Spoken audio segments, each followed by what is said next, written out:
Hello guys, तो आज की मैं इस वीडियो में क्लास 10th सोशल साइंस की इकोनॉमिक्स का वीकली प्रैक्टिस शीट नंबर 4 जो कि कॉम्पिटेंसी पार्ट का है, कॉम्पिटेंसी जो टेस्ट है उसके पार्ट का है। तो इसके जो 30 अगस्त को एग्ज़ाम होने वाला है, तो उससे रिलेटेड ये जो सोशल साइंस के क्वेश्चंस हैं उसको हम सॉल्व करेंगे और मैं सारे क्वेश्चन आपको डीपली एक्सप्लेन करूँगा। तो चलिए इस वीडियो को हम स्टार्ट करते हैं। तो सबसे पहला क्वेश्चन हमारे पास क्या है? सबसे पहला क्वेश्चन है the matter at present as is not only of development but is to maintain the pace of development.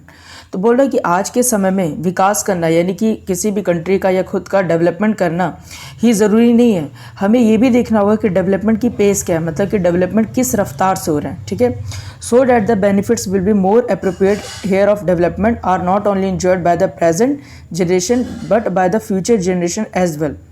तो बोल रहे हैं कि जो हम विकास कर रहे हैं वो हम खुद तो विकास करें, मगर हमें ये भी ध्यान रखने की ज़रूरत है कि जो विकास है, डेवलपमेंट है, वो आज की जनरेशन के साथ साथ फ्यूचर की जनरेशन भी कर पाए। ठीक है, यानी कि रिसोर्सेज जो हम आज इस्तेमाल कर रहे हैं, फ्यूचर जनरेशन भी उन सारी चीज़ों को इस्तेमाल कर पाए। इस तरह की डेवलपमेंट को हम क्या कहते हैं? ठीक है, तो इसका राइट आंसर क्या है? इसका राइट आंसर है सस्टेनेबल डेवलपमेंट, यानी ऑप्शन नंबर बी। तो इसका मतलब क्या चीज़ है?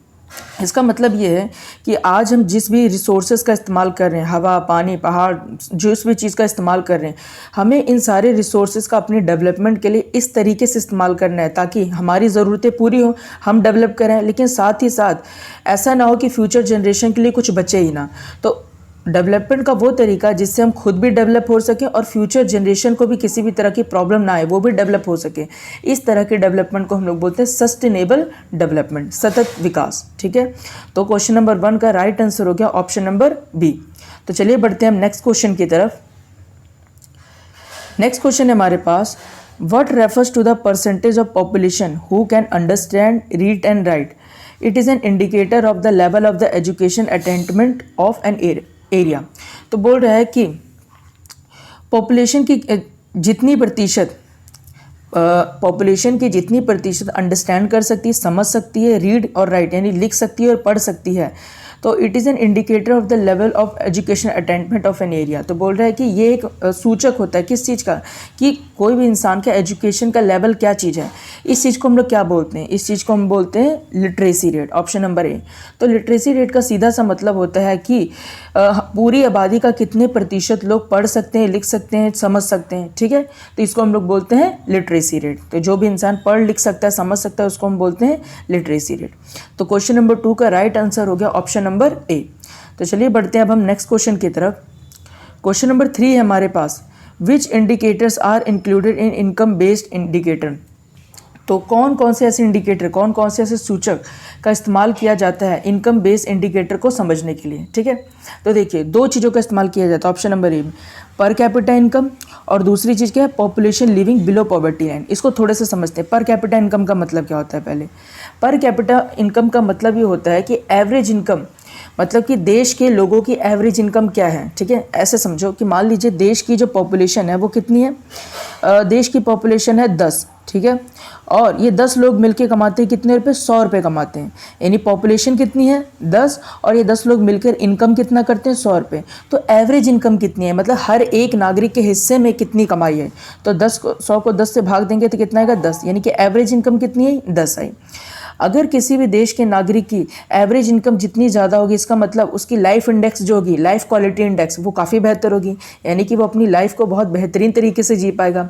उसके एजुकेशन का लेवल अच्छा होगा और उसकी डाइट का लेवल अच्छा होगा, मतलब कि वो अच्छा जीवन यापन कर पाएगा। ठीक है, तो ये होता है पर कैपिटा इनकम। और दूसरी क्या चीज़ होती है? Population living below poverty line, यानी कि उतने लोग जो गरीबी रेखा से नीचे आते हैं। ठीक है, मतलब कि गरीबी रेखा ऐसी रेखा को कहा जाता है जिससे नीचे अगर कोई व्यक्ति होता है, इसका मतलब क्या है कि उसके पास उसकी ज़िंदगी को जीने के लिए बेसिक चीज़ें भी नहीं है, जैसे रोटी हो गया, खाने पीने की चीज़ें, मेडिकल फैसिलिटीज़ हो गई। जिस भी व्यक्ति के पास जीने के लिए बेसिक चीज़ों की भी रिक्वायरमेंट पूरी नहीं हो पाती, वो बोलते हैं कि वो पॉवर्टी लाइन के नीचे हैं, गरीबी रेखा के नीचे हैं। तो दो चीज़ें, एक तो पर कैपिटा इनकम और दूसरी ये चीज़ कि जो लोग जितनी पॉपुलेशन पॉवर्टी लाइन के बिलो है, ये दो क्राइटेरिया ऐसे हैं जिससे हम पता लगाते हैं कि ये दो इनकम बेस्ड इंडिकेटर हैं, यानी कि इन दोनों चीज़ों से हम पता लगाते हैं कि किसी भी इंसान के जीवन स्तर अच्छा है या बहुत ज़्यादा ख़राब है। ठीक है, तो एक चीज़ हमारे पास पर कैपिटा इनकम, ठीक है, पर कैपिटा इनकम मतलब एवरेज इनकम, देश के पॉपुलेशन की एवरेज इनकम, और दूसरी population living below poverty line, यानी कि इतने लोग जो पॉवर्टी लाइन के नीचे, यानी कि उनकी बेसिक चीज़ें भी पूरी नहीं हो पा रही हैं। तो पर कैपिटा इनकम और बिलो पॉवर्टी लाइन की हेल्प से हम ये पता लगाते हैं ये कौन से इंडिकेटर है, ये इनकम बेस्ड इंडिकेटर है, जिससे हमें पता लगता है देश के जो नागरिक हैं वो डेवलप कर रहे हैं या फिर वो बहुत अंडर डेवलप कर रहे हैं। ठीक है, तो क्वेश्चन नंबर 3 का राइट आंसर हो गया ऑप्शन नंबर ए। तो चलिए बढ़ते हैं नेक्स्ट क्वेश्चन की तरफ। क्वेश्चन नंबर 4 क्या कह रहा है, we know that India is a country of diversity. बोल रहा है हम ये जानते हैं कि भारत विविधताओं वाला देश है। विविधताओं वाला देश का मतलब क्या होता है, डाइवर्सिटी मतलब होता है कि भारत में अलग अलग भाषा बोलने वाले लोग, आधा अलग अलग लाइफ जीने वाले लोग, अलग अलग खाना पीना खाने वाले लोग, इस तरह के अलग अलग लोग रहते हैं। And these diversities are found not only at economic level. बोल रहे तो ये डाइवर्सिटी सिर्फ इकोनॉमिक लेवल पे नहीं देखने को मिलती। इकोनॉमिक लेवल मतलब एक तरीके से कि ये ऐसे नहीं देखने को मिलता कि कोई अमीर है इस वजह से उसकी लाइफस्टाइल अलग है, कोई गरीब है इस वजह से उसकी लाइफस्टाइल अलग है, सिर्फ इकोनॉमिक लेवल पे देखने को नहीं मिलती, बट एज सोशल सामाजिक स्तर पर भी, पॉलिटिकल राजनीतिक स्तर पर और रिलीजियस और उसके धार्मिक स्तर पर भी देखने को मिलती है, और सम अदर ग्राउंड्स ऑल्सो। बोले in the following table given below a comparative analysis of the 3 sectors of states in India, Kerala, Punjab, Bihar. बोल रहा है कि भारत के अंदर 3 स्टेट्स की कंपैरिजन की गई, जिसमें केरला है, पंजाब है और बिहार है। ठीक है, और ये किस बेसिस पे की गई है, has been done on the basis of literacy rate index, और लिटरेसी रेट इंडेक्स के बेसिस पे की गई है।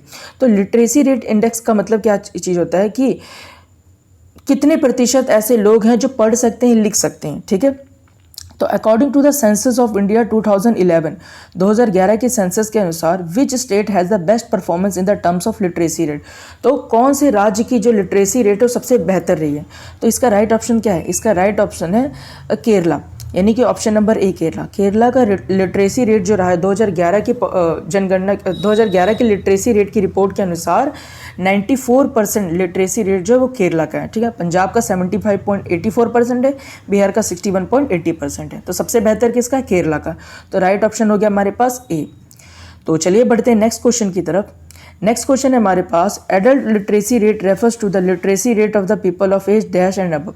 एडल्ट लिटरेसी रेट का मतलब क्या होता है, मतलब कि कौन सी ऐसी एज मानी जाती है कि वो एडल्ट, मतलब कि जिनकी उम्र, मतलब कि ना वो बचपन में नहीं रह गए, वो बचपन से थोड़ा सा आगे बढ़ गए हैं। ठीक है, तो एडल्ट लिटरेसी रेट का मतलब है कि हमारे देश के अंदर कितने ऐसे एडल्ट जवान लोग हैं जिनकी लिटरेसी रेट कितने एज में काउंट की जाती है। ठीक है, मतलब कि लिटरेसी रेट किस एज के बाद एडल्ट लिटरेसी रेट कहलाता है। लिटरेसी रेट का मतलब तो यही है कि जितने लोग पढ़ सकते हैं, समझ सकते हैं। तो एडल्ट लिटरेसी रेट किस एज के बाद कहलाता है, मतलब कि ऐसी एज जब जो बच्चा रहता है वो बच्चा नहीं रह जाता, एडल्ट हो जाता है, बड़ा हो जाता है। तो कौन सी एज के बाद माना जाता है ये, तो एज 15 के बाद। तो ऑप्शन नंबर बी हो गया 15 ईयर्स, यानी कि 15 ईयर्स या उससे बड़ी एज के बाद हम मानते हैं कि कोई व्यक्ति लिटरेसी रेट को अगर जज करना हो तो उसे हम लोग 15 साल की उम्र के बाद किस तरीके से जज करेंगे, एडल्ट लिटरेसी रेट के थ्रू जज करेंगे। तो राइट आंसर है 15 ईयर्स। ठीक है, 15 ईयर्स। चलिए बढ़ते हैं नेक्स्ट क्वेश्चन की तरफ। क्वेश्चन नंबर 6 है हमारे पास, infant mortality rate is a social indicator of economic development. बोल रहे इन्फेंट मोर्टेलिटी रेट। अब इन्फेंट मोर्टेलिटी रेट का मतलब क्या होता है, इन्फेंट मोर्टेलिटी रेट का मतलब होता है वो बच्चे जो अपनी 1 साल की एज भी पूरी नहीं कर पाते और उनकी डेथ हो जाती है। ठीक है ना, यानी कि ऐसी बच्चों की आबादी जो अपनी उम्र का पैदा होते ही 1 साल के अंदर ही उनकी डेथ हो जाती है, उसको हम बोलते हैं मोर्टेलिटी रेट। ठीक है, इन्फेंट मतलब बच्चा, मोर्टेलिटी रेट मतलब मृत्यु दर। ठीक है, तो 1 साल से कम उम्र के बच्चे जब अपनी 1 साल की उम्र भी नहीं पूरी कर पाते तो इसको हम बोलते हैं इन्फेंट मोर्टेलिटी रेट। ठीक है। तो बोल रहा है ये इकोनॉमिक डेवलपमेंट का एक सूचक है, यानी कि देश तरक्की कर रहा है कि नहीं कर रहा है इसका सूचक है, ठीक है। देखो, अगर जिस देश के अंदर एक साल भी अगर कोई बच्चा अपनी उम्र नहीं पूरी कर पा रहा है, इसका मतलब क्या है, उस देश के अंदर हॉस्पिटल्स की फैसिलिटी अच्छी नहीं है, ठीक है, उस देश के अंदर एजुकेशन का लेवल अच्छा नहीं है। इसका मतलब क्या है कि उस देश के अंदर की जो इकोनॉमिक डेवलपमेंट है वो भी अच्छी नहीं होगी। यानी कोई देश विकास करे, इसका मतलब क्या कि वहाँ के हॉस्पिटल्स अच्छे होने चाहिए, वहाँ का एजुकेशन लेवल अच्छा होना चाहिए। अगर वहाँ का एजुकेशन लेवल अच्छा नहीं है, हेल्थ फैसिलिटीज़ अच्छी नहीं है, मतलब कि वो इकोनॉमिकली डेवलप कंट्री नहीं कहलाएगा, ठीक है। तो बोल रहे according to the United Nations की रिपोर्ट के अनुसार the infant mortality rate in the world in 2022 was 27.695। तो 2022 में यूनाइटेड नेशंस की रिपोर्ट के अनुसार जो इन्फेंट मोर्टेलिटी रेट था वो 27.695 था। तो what do we the countries where the infant mortality rate is more than this. तो ये बताइए, अगर किसी भी कंट्री का मोर्टेलिटी रेट 27.695 से ज़्यादा है, इसका मतलब क्या है, इसका मतलब वो कंट्री अंडर डेवलप है। देखो, 27.695 से ज़्यादा है, इसका मतलब क्या, 27.695 से अगर मोर्टेलिटी रेट ज़्यादा है, इसका मतलब क्या है कि उस देश के अंदर एक साल से कम उम्र के जो बच्चे हैं वो ज़्यादा उनकी मृत्यु हो रही है। इन्फेंट मोर्टेलिटी रेट अगर ज़्यादा है तो इसका मतलब क्या कि मृत्यु दर ज़्यादा है, यानी कि एक साल भी उम्र बच्चे पूरी नहीं कर पा रहे, उनकी डेथ हो जा रही है। अगर इन्फेंट मोर्टेलिटी रेट कम है, इसका मतलब क्या कि वो बच्चे एक साल की उम्र मतलब कि बहुत कम ऐसे बच्चे हैं जो एक साल की उम्र से पहले पहले उनकी डेथ हो जा रही है, ठीक है। तो इन्फेंट मोर्टेलिटी रेट जिस कंट्री में ज़्यादा है, इसका मतलब ये नेगेटिव सूचक है कि वो कंट्री डेवलप नहीं है, ठीक है। तो 27.695 से अगर ज़्यादा है तो वो कंट्री क्या कहलाएगी, अंडर डेवलप कहलाएगी, मतलब कि उस देश विकासशील नहीं है, ठीक है। तो क्वेश्चन नंबर 6 का राइट आंसर हो गया ऑप्शन नंबर बी। तो चलिए बढ़ते हैं क्वेश्चन नंबर 7 की तरफ। क्वेश्चन नंबर 7 हमारे पास क्या है, infant mortality rate refers to the number of deaths of infants per 1000 live birth. तो इन्फेंट मोर्टेलिटी रेट्स का मतलब ये होता है कि हर 1000 बर्थ पर, हर 1000 बच्चे के जन्म पर कितने बच्चों की डेथ हो गई, ठीक है। What age group is infant mortality rate calculated. तो बोले किस एज के लिए ये कैलकुलेट किया जाता है। तो मैंने बताया था 6वें क्वेश्चन में ही कि before completion of 1 years of age, मतलब कि वो बच्चे जो अपनी 1 साल उम्र भी पूरी नहीं कर पाते, उससे पहले उनकी डेथ हो जाती है, ठीक है, वो इस कैटेगरी में आते हैं, ठीक है। तो राइट ऑप्शन क्या होगा 7th का ऑप्शन नंबर ए। तो चलिए बढ़ते हैं नेक्स्ट क्वेश्चन की तरफ। क्वेश्चन नंबर 8 हमारे पास क्या है, क्वेश्चन नंबर 8 है, it is based on basic literacy rate the number of literate person पर 100%। तो ये क्या होता है कि एक बेसिक लिटरेसी रेट बोल रहा है कि बेसिक लिटरेसी रेट पे बेस्ड है, जिस पे हर 100% पे कितने परसेंट लिटरेट काउंट करते हैं। It is always measure in percentage, और इसको हमेशा परसेंट में काउंट किया जाता है। This measure is directly related to the physical quality of life index. तो ये डायरेक्टली इससे क्या रिलेट किया जाता है कि किसी इंसान की physical quality of life index क्या है, ठीक है। So the children if the value of basic literacy rate is higher, अगर किसी बच्चे की लिटरेसी रेट हायर है then what will be the value of physical quality of life index, ठीक है। आप क्वेश्चन को समझो, थोड़ा सा ट्रिकी क्वेश्चन है, इस तरीके से आप पढ़ोगे तो आपको थोड़ा सा टफ लगेगा, मगर तोड़ के हम समझते हैं। हम 2 चीज़ें समझते हैं यहाँ पर। पहली चीज़ physical quality of life index क्या चीज़ होती है, ठीक है। Physical quality of life index का मतलब रहता है कि कोई भी इंसान अपनी लाइफ को क्या एक बेहतर तरीके से जी पा रहा है कि नहीं जी पा रहा है। देखिए, किसी भी इंसान की physical quality of life index काफ़ी अच्छी होगी अगर उसके पास एजुकेशन का लेवल काफ़ी अच्छा है, ठीक है, अगर उसकी बेसिक नीड्स पूरी हो जा रही हैं, अगर उसको मेडिकल फैसिलिटीज़ मिल रही हैं, अगर उसे साफ़ एनवायरनमेंट मिल रहा है, ठीक है। तो अगर उसे एजुकेशन मिल रहा है, बेसिक फैसिलिटीज़ मिल रही है, मेडिकल फैसिलिटी अच्छी मिल रही है, एनवायरनमेंट अच्छा मिल रहा है, ठीक है, तो हम क्या कहेंगे कि उस इंसान की physical quality of life index अच्छी है, ठीक है। तो इसे हम बोलते हैं फिजिकल क्वालिटी लाइफ इंडेक्स। तो बोल रहा है, क्वेश्चन में ये पूछ रहा है इनडायरेक्टली तौर पर कि अगर किसी इंसान की लिटरेसी रेट हायर हो, अगर बेसिक लिटरेसी रेट अच्छी हो, तो क्या उसकी physical quality of life index क्या होगी, लो होगी कि हाई होगी। सिंपल सी बात है। देखो, अगर किसी की लिटरेसी रेट अच्छी है, इसका मतलब कोई इंसान पढ़ा लिखा है, समझा है, तो उसके पास जॉब की अच्छी अपॉर्चुनिटी होगी, वो उसके पास डेवलपमेंट के अच्छे चांसेस होंगे, वो लाइफ में ग्रोथ ज़्यादा बेहतर तरीके से कर सकता है उन लोगों की तुलना में जिनकी एजुकेशन लेवल का लिटरेसी रेट बहुत कम है। तो सीधा सा क्या आंसर है कि जिन लोगों की लिटरेसी रेट अच्छी होगी, जिन लोगों का एजुकेशन का लेवल अच्छा होगा, ओवरऑल उनकी physical quality of life index ऐसे ही अच्छी हो जाएगी, क्योंकि जो पढ़ा लिखा होगा उसको जॉब की अपॉर्चुनिटी मिलेगी, उसको मेडिकल फैसिलिटी भी अच्छी मिलेगी, उसको अच्छा एनवायरनमेंट मिलेगा अगर उसे समझ होगी तो। ठीक है, तो जिसकी लिटरेसी रेट अच्छी है उसकी फिजिकल क्वालिटी लाइफ इंडेक्स तुलना में अच्छी ही होती है, यानी कि जिसकी लिटरेसी रेट अच्छी है उसकी physical quality of life index भी क्या होगी, हाइयर होगी, लो नहीं होगी। ठीक है, तो क्वेश्चन नंबर 8 का राइट आंसर क्या हो गया, ऑप्शन नंबर ए। तो चलिए बढ़ते हैं क्वेश्चन नंबर 9 की तरफ। क्वेश्चन नंबर 9 हमारे पास क्या है, which development can be defined as a long term process in which there is a continuous rise in the gross domestic product of a country along with the change in the quality of life of people. बोल रहे क्या, बोल रहे अगर लंबे समय तक लगातार अगर एक कंट्री की जीडीपी में बढ़ोतरी हो रही है, ठीक है, जीडीपी अगर एक कंट्री की जीडीपी में लगातार बढ़ोतरी हो रही है, ठीक है, और लोगों की लाइफस्टाइल अच्छी हो रही है, ठीक है, लोगों की क्वालिटी ऑफ लाइफ अच्छी हो रही है, तो इसका मतलब क्या हो रहा है, उस देश के अंदर क्या हो रहा है, इकोनॉमिक डेवलपमेंट हो रहा है। इसका मतलब उस देश का आर्थिक विकास हो रहा है। तो जीडीपी क्या चीज़ होती है, थोड़ा सा समझ लो। जीडीपी का मतलब होता है एक देश के अंदर, जैसे मान लो भारत है, तो भारत की सीमा के अंदर जितने भी गुड्स और सर्विसेज, गुड्स मतलब जिसे आप देख सकते हो, टच कर सकते, जैसे फ़ोन हो गया, जैसे टेबल हो गया, और जैसे एग्जाम्पल के लिए पेंसिल हो गई, इसे बोलेंगे गुड्स। सर्विस किसे बोलते हैं, जिस भी चीज़ को आप छू नहीं सकते मगर फिर भी वो आपकी ज़रूरत पूरा कर देता है। जैसे मैं आपको पढ़ा रहा हूँ तो मैं आपको कुछ दे नहीं रहा हूँ, लेकिन सीधे मैं आपको क्या दे रहा हूँ, सर्विस दे रहा हूँ, सेवा दे रहा हूँ। तो एक देश के अंदर जितनी भी गुड्स और सर्विसेज का निर्माण होता है उसको उसकी फाइनल वैल्यू को जब हम लोग काउंट कर देते हैं तो उसको हम बोलते हैं जीडीपी। तो किसी भी देश की जब जीडीपी लगातार बढ़ती जा रही है, लोगों की लाइफ क्वालिटी बेहतर होती जा रही है, इसका मतलब क्या है, इसका मतलब उस देश का इकोनॉमिक डेवलपमेंट हो रहा है, वो देश तरक्की कर रहा है आर्थिक स्तर पर। तो क्वेश्चन नंबर 9 का राइट आंसर है option number B, economic development. तो चलिए बढ़ते हैं नेक्स्ट क्वेश्चन की तरफ। नेक्स्ट क्वेश्चन ये है, per capita income is the average income received by an individual. तो पर कैपिटा इनकम का मतलब है कि कोई भी इंडिविजुअल व्यक्ति, निजी व्यक्ति की जो एवरेज इनकम है वो कितनी है। ठीक है, बोल रहे per capita income can be calculated by of the country the national income of a country by the population. तो बोल रहे पर कैपिटा इनकम निकालते किस तरीके से, बोल रहे हैं कि पर कैपिटा इनकम को, यानी कि पर कैपिटा इनकम को हम किससे क्या करेंगे, नेशनल इनकम से डिवाइड करेंगे, मल्टीप्लाई करेंगे कि क्या करेंगे। तो याद रखिएगा, पर कैपिटा इनकम निकालने के लिए हम लोग पर कैपिटा इनकम को क्या करेंगे, ये थोड़ा सा रॉन्ग हो गया। पर कैपिटा इनकम को निकालने के लिए हम लोग क्या करेंगे कि नेशनल इनकम को, यानी देश की जो नेशनल इनकम है उसको हम टोटल पॉपुलेशन से डिवाइड कर देंगे। यानी कि क्या बोल रहे हैं, नेशनल इनकम को क्या करेंगे, पॉपुलेशन से हम डिवाइड करेंगे। मान लीजिए कि देश की पॉपुलेशन है 10, ठीक है, और देश की नेशनल इनकम कितनी आई है, 100 रुपये आई है।